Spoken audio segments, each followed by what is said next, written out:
So that's another vlog starting from the Pune airport. This time traveling again for TVS. TVS has a new vehicle coming. We don't know what that is. Some say it could be a new scooter. Some say it could be a new variant of an existing scooter. Remains to be seen. I think it's going to be a motorcycle. I'm hoping it's going to be a motorcycle because all the gear that I'm carrying is motorcycle gear. Don't want to look stupid wearing that on a scooter.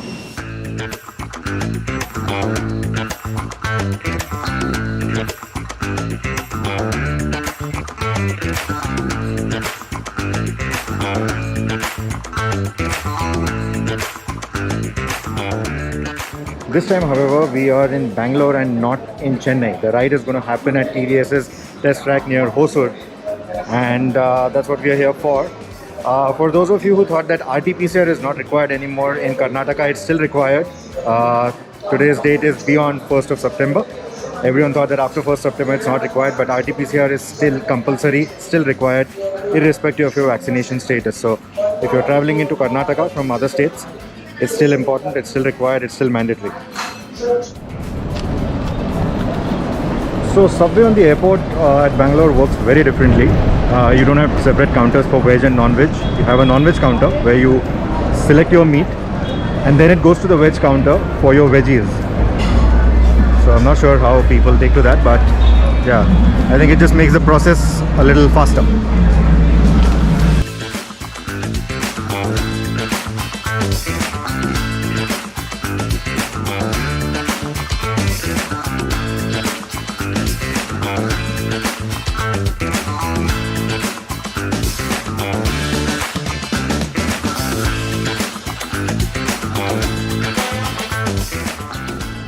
I'm so glad I picked up that subway. It's taken 4 hours for us to get to this place, Hosur. It's of course on the outskirts of Bangalore. You have to travel quite a bit, but in that bus it just took a long time to get here. Almost dozed off, but then I woke up to MotoGP. MotoGP was a good race. Marquez, 7 attempts. He took 7 attempts and still he couldn't beat Pecco. I mean, you have to hand it over to Pecco. He just did not break.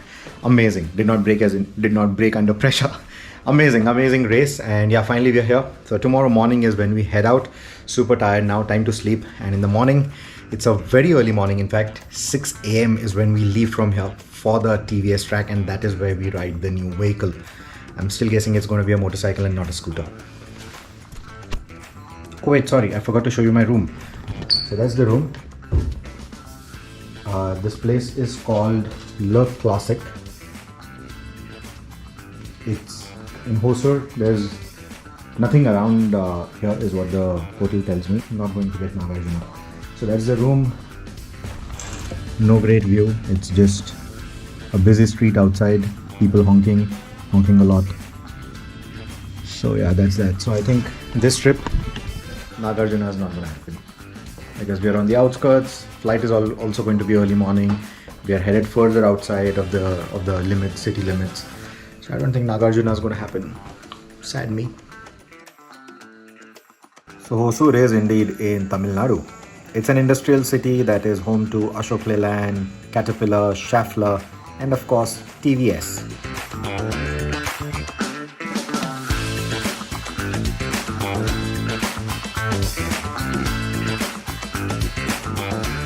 Time for some nice early morning South Indian breakfast. And this is it. It is actually a motorcycle.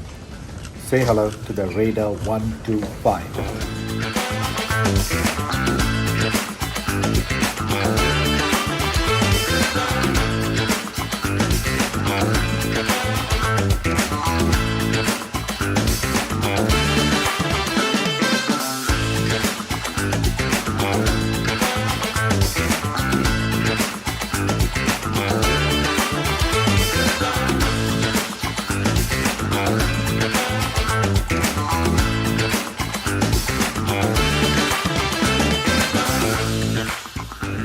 So I'm batch number 1, quick 20-minute slot on this track. It's a very short track, it's their test track. It's a very short test track. Never ridden here, first time here. And 20 minutes, quite a short time. But this is a 125cc commuter. So I was right, it is a motorcycle, but it wasn't the Jupiter 125, it wasn't the Fiero, it wasn't a bigger Radeon. No, this is the Raider 125. 3-valve engine, 125cc, about 11.3 PS of power. So we'll see how all of that comes together. It's a power commuter is what they say. It has sporty ergonomics. So we'll put all of that to test and see what it's all about. That is the bike. Very Apache kind of bike, especially in that yellow color.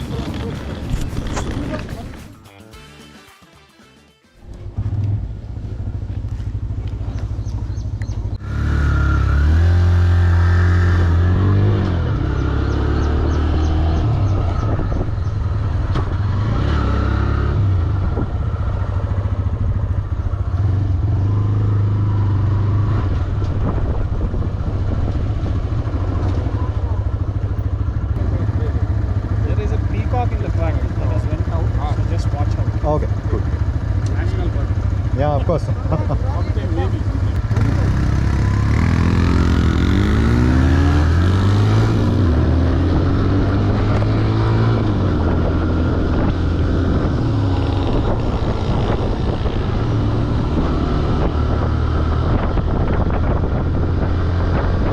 So you can watch the RPM.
Well, so I just came back from my first session, 20 minutes, like I said.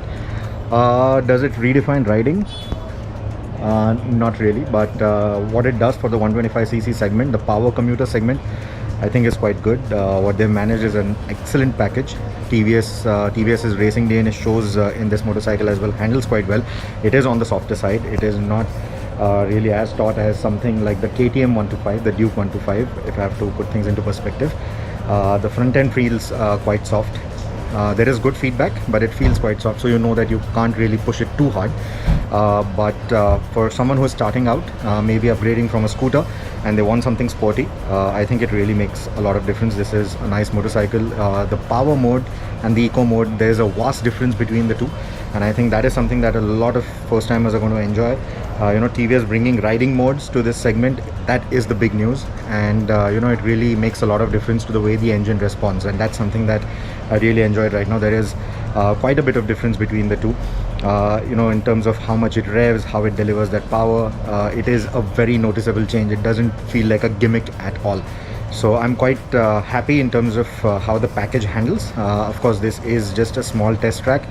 It's got enough number of turns to quickly understand what direction changes feel like on this motorcycle, but ABS should have been there. That would give you more confidence to brake even harder.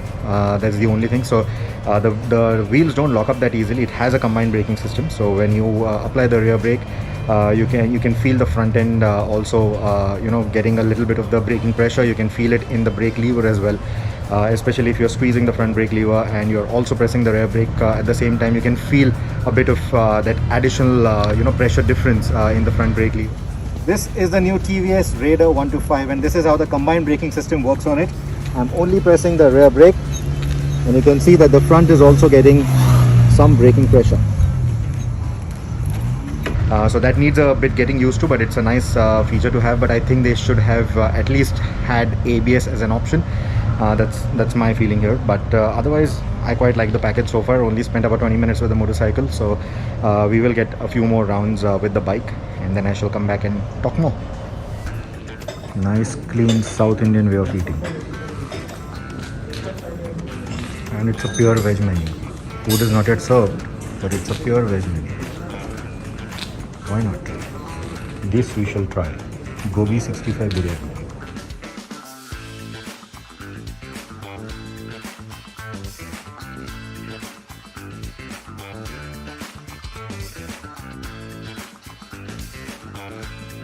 So that Gobi 65 biryani was quite good, but quite oily as well. So typical curd rice lunch was the better one to do, especially on rides like these. It's good to have curd rice. Cools it down nicely. So yeah, I like that the best. The palak paneer was also quite good. But yeah, would I have the Gobi 65 biryani again? Nah, a little too oily for my liking, and it didn't taste like biryani. I mean, by itself it was quite good, but it didn't taste like biryani at all. Certainly not the kind that the South Indians make. Certainly not the kind that you expect in Bangalore. So it wasn't that. Nagarjuna, when will I get a chance to go to Nagarjuna? I don't know, but yeah, that's it. Anyway, back to the motorcycle now. Back to riding it for some time.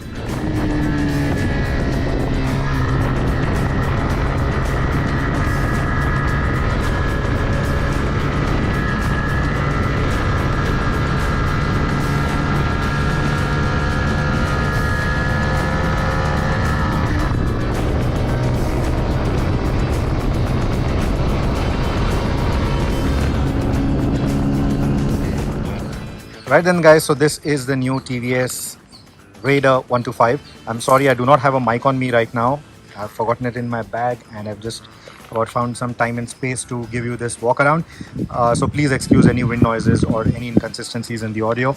Now I think it looks very much like a TVS Apache. Let me know what you think, especially with those tank shrouds, the way the tank has been sculpted and the shape of that headlight. I think it looks very much like a TVS Apache. It looks like an Apache on a budget, but that's only the shape of it. If you look at the details, I would like to call it a bumblebee. It looks like the face of a wasp. How they have done this. Not a big fan of the milky white DRLs. I like the shape. It's very distinctive, but I think they should have gone with slightly different pattern, maybe a little yellowish in that sense. But this super white or this milky white is not doing it for me. It looks a little tacky to me. You also get LED headlamps in this. You can see that it's a 3-pot arrangement, so you get LED headlamps. Now we've only been riding during the day, so I can't really comment on how good the headlights are, how good the throw and spread is. If you see down below, the forks, they look very, very, very slim, very skinny. And below that you have an alloy wheel, a 6-spoke alloy wheel, and on that is mounted a pedal disc brake. You do not get ABS. ABS is compulsory for bikes above 125cc. This is 124 point something, so they have technically played around with that and not given ABS even as an option. So I think that's a bit of a downer. They should have done that. They should have given ABS at least as an option. Similarly, they should have given a disc brake at least as an option at the rear. What you get right now is a drum brake, but you do get a combined braking system, meaning if you use the rear drum brake, you'll also apply some pressure on the front disc, like I was saying from earlier today. The tires, these are the TVS tires again. I don't know what the model is. I think it's Remora. It's called Remora. Yeah, it's the TVS Remora. It's an 80/117 up front and 190/17 at the rear. So that's the rear drum brake that I was talking about. As far as rear suspension goes, you get a monoshocker with preloaded adjustment. That's some nice premium equipment there in that sense for a 125. You also get a box swing arm, and that's the side profile of the motorcycle. So the concept drawings made it look a little more butch, methinks. This is a little bit more watered down in that sense. but I think it's still a good looker. The yellow color looks the best to me. There's a blue, there's a red, and there's a black. There are 4 color options to choose from, but I think the yellow really stands out quite nicely. So this IntelliGo badge that you see here, that is essentially the start-stop system. So it comes with the ISG or integrated starter generator. So when you come to a halt at say a traffic light, the bike will go off on its own, and then just give a blip of the throttle and the engine starts again and you're good to go. It's a 125cc machine, puts out about 11.3 PS of power, and it puts that power down quite nicely. It's a nice peppy machine. You know how the N-Torque was? It feels very much like that. It's a nice peppy responsive engine and I quite like it.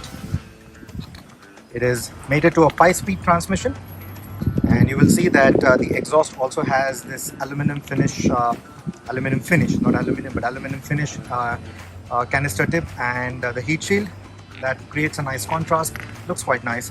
You also get this big pre-cat bulge, and the concept drawings also showed the leg guard in a red color on a red bike, and I think it looked quite nice. So you know, maybe like the customization options that they are doing on the build to order Apache RR310, if they go with this motorcycle in the future as well, maybe you will be able to customize these bits, and that should again change the visual character of the motorcycle to an extent. You also get these nice tank shrouds done up in this two-tone combination. You have a gloss black here with the TVS horse, and then you have a matte black panel. It might remind some of the Honda Hornet. You get a USB port here. It's a old school USB type A port, and you have enough space on the handlebar if you want to mount your phone. But should you mount your phone? Maybe, maybe not. Watch the other video that I recently did on what Apple thinks about it.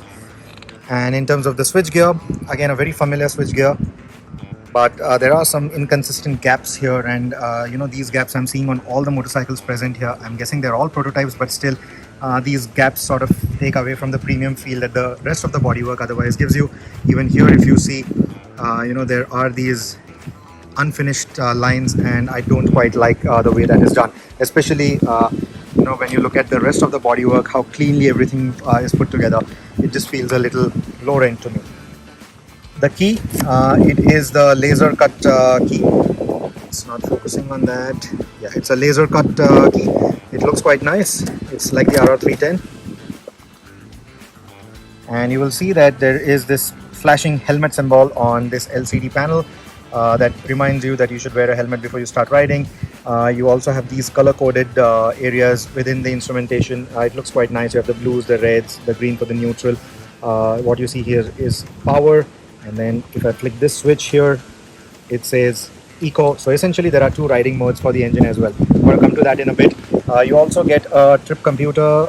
You can have 2 trip computers here. There's trip A, there's trip B, and that shows you the range, and the moment it goes, that shows you the fuel economy as well, the overall fuel economy. And the moment it goes into reserve, then you know, you will see a reserve counter here. It will tell you how many kilometers you've traveled on reserve. It's not a negative counter, but it will tell you how many kilometers you've traveled on reserve, and that sort of tells you, you know, that should give you an indication of when you want to refuel, how much further you want to stretch. That's the side stand indicator. Very clean, nice rev counter here. This is where you get the speedometer. You can also, the system will also record the top speed because of course there is some TVS racing involvement in here, so it will do these nice things for you. So it will record the top speed for you. It will also try, I think, do the distance traveled in a day, something of that sort. I think it does. I may be wrong. So, but yeah, this is that. But if you want something better, you can also have a 5-inch screen. It's a TFT screen. Very much like the RR310 in terms of its functionality, meaning it has the Smart Connect system. You can connect your phone to it via Bluetooth for telephony, music, navigation, and you can also store all your documents in digital format on that TFT screen itself. Unfortunately, I can't show it to you because they haven't brought a motorcycle here that has it, but that is going to be sold as a separate variant. So that's that.